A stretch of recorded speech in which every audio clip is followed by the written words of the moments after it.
After a while, everyone fell into deep thought, without saying a word about who should speak first. After a brief silence, Isidore was the first to speak. How about this method? We could fool him by making up that Noah is dead. If we used illusion magic to transform a doll into a corpse and showed it to Laura, wouldn't she believe it? It was a plausible idea, no doubt, but everyone's reaction was not very positive. Even if it was only a temporary lie, people were uncomfortable claiming that a living child was dead. The same thing happened to Isidore, who had expressed his opinion, and soon retracted it with an expression of indifference. I guess that's too much? I guess I'll pretend I didn't hear it. And silence once again reigned in the room. Everyone was deep in thought, trying to find another solution. The same thing happened to Isla. Surely there had to be a way to prove his loyalty to Byron while still refusing to obey the order to kill Noah. After much thought, he opened his mouth solemnly. I'll try to persuade him. No matter how much I thought about it, there was no other option. She wasn't sure she could convince this self-centered man who believed that his word was the only law and truth. Can you? Ophelia asked with concern. He knew very well how stubborn Byron could be. I'll try my best. If persuasion fails, can I ask for help again then? Of course.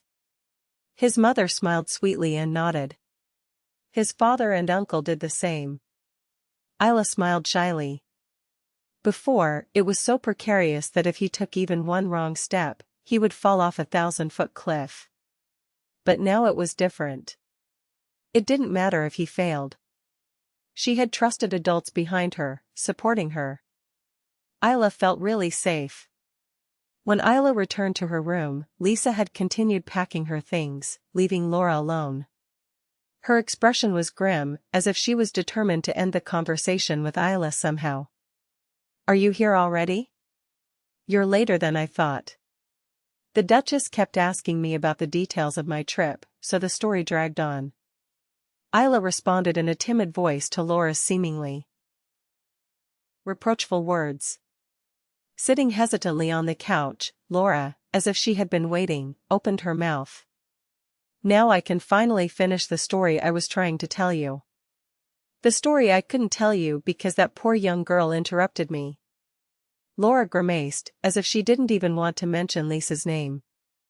A poor young girl. Isla didn't understand why Laura insisted on slandering Lisa's poverty, given her beautiful name, but she simply kept her mouth shut and avoided her gaze. It was because the time had come to side with Lisa and contradict her wishes. Why are you doing this, miss? Surely she wasn't fooled by that Roderick's sweet words and weakened her. Laura said with a voice that seemed amazed. Sure, it was understandable that she felt embarrassed. His only duty was to supervise Isla and make sure her brainwashing remained intact, but he hadn't done it well.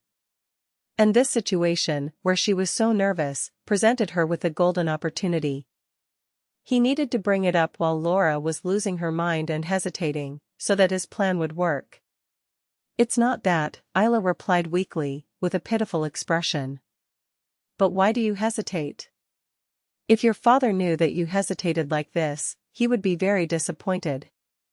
But I don't have confidence. Could I do something like that without getting caught? If they found out I killed that child, my father's plan would be ruined before it even got off the ground. I'm afraid of what could happen. As Isla looked at Laura with wet eyes, as if she were on the verge of tears, her pupils trembled violently. She seemed completely oblivious to the situation. Then you have to make sure you don't get caught. Laura tried to stay right and refute her, but Isla, who normally would have accepted her story, snapped back.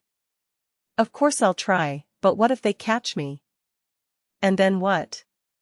What if they discover me as an impostor and punish me for murdering the young master? What will happen to my father? When Isla, who had always been obedient, refuted her with logical arguments, Laura felt her eyes rolling. No matter how much she thought about it, Laura couldn't seem to handle Isla's situation alone.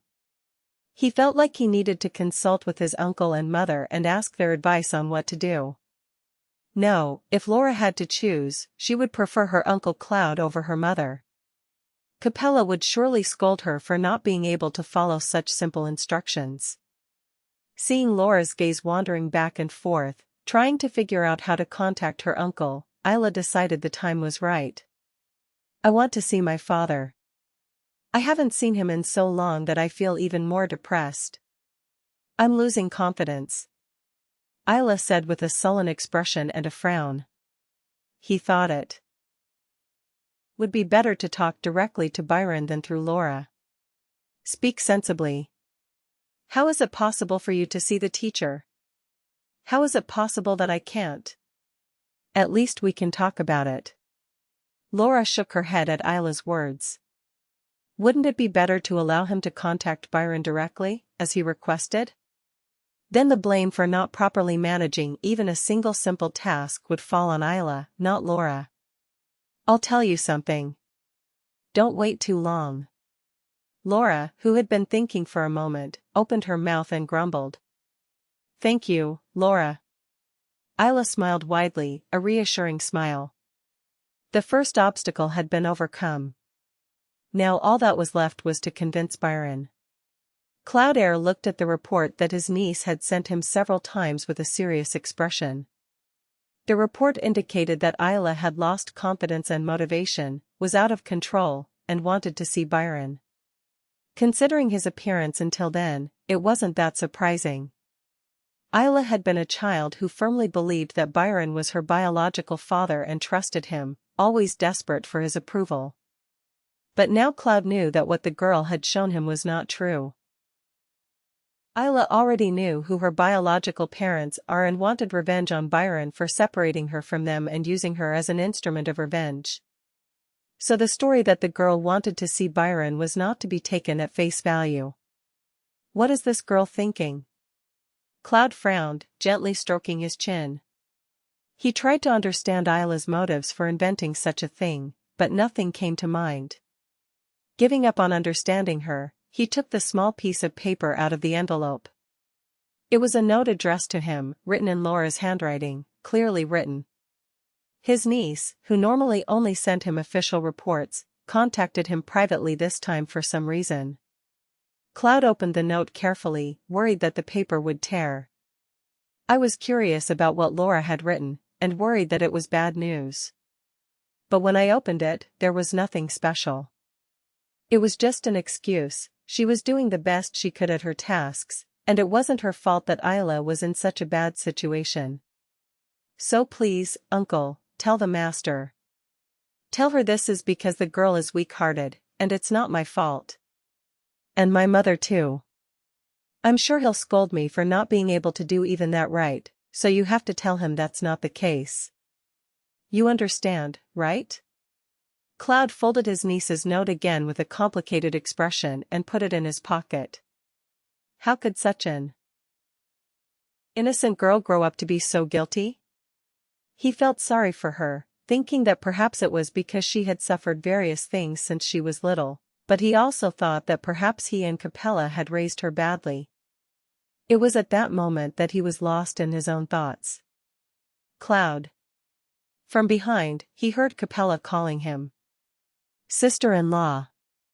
Do you know anything about Laura? Capella briefly examined the letter in her hand, recognized her daughter's handwriting, and asked in a cold voice. Yes, that's right, Cloud answered, avoiding Capella's red eyes that were staring at him.